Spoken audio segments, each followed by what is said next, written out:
खुलुमबाय नमस्कार।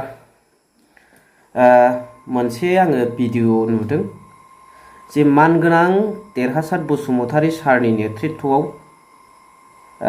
BTC assembly सेसनावहाय BPF दोलोआ बाहागो लानानै इउपिपिएल दोलोनि सायाव ओरैबायदि मोनसे एलिगेसन लाबोदों जे इउपिपिएल दोलोनिफ्राय दा बर्तमानाव जाय बिटिआर सरकार दङ बे बिटिआर सरकारा ओरैनोबाथ' बिटिसि किन्तु प्रमद बर' दैदेननाय बिटिआर गभर्नमेन्टआ जेबो सुबुंफोरनि दुखु दाहाखौ सुफुंनायनि राहा लामाखौनो लाया होननानै बिथाङा होनदों मिडियायाव।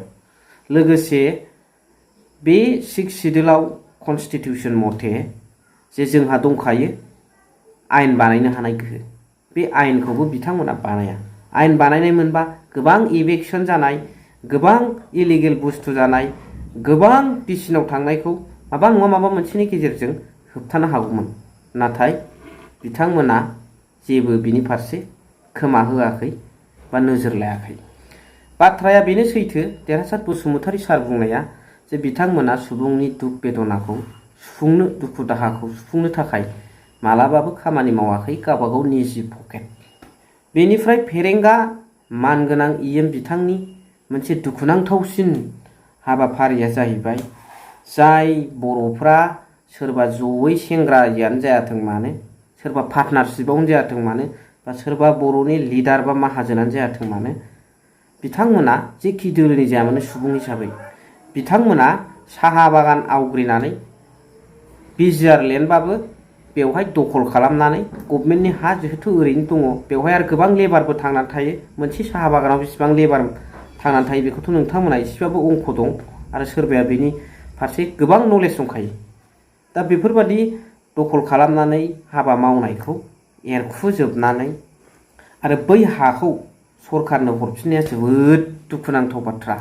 बेवहाय गोबां नों खालामनाय बा बेखार सेंग्राफ्रा मावनाय बा सोरबा माहाजोना मावनाय बा सोरबा लिडारा मावनायजों लोगोसे बेवहाय बेल' थाङा, बेवहाय गोबां लेबारफ्रा थांनानै थानो हायो।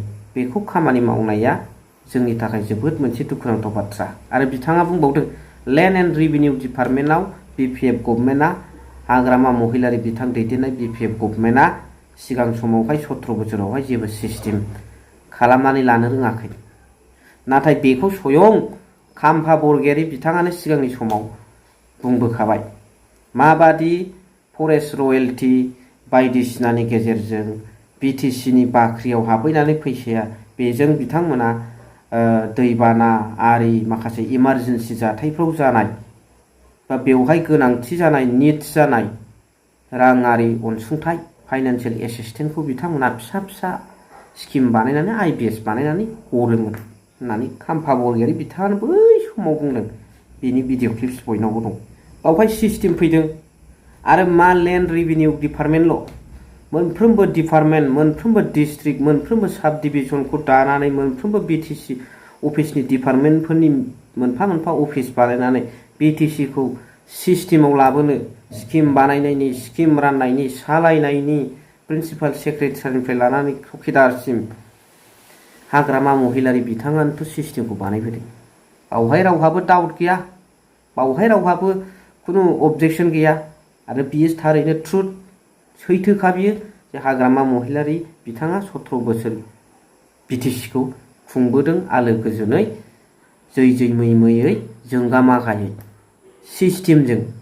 सिस्टेम थानायखायनोथ' दिनै साब डिभिजन बानायदों, डिस्ट्रिक्ट बानायदों, सालायनायनि अफिस बानायदों।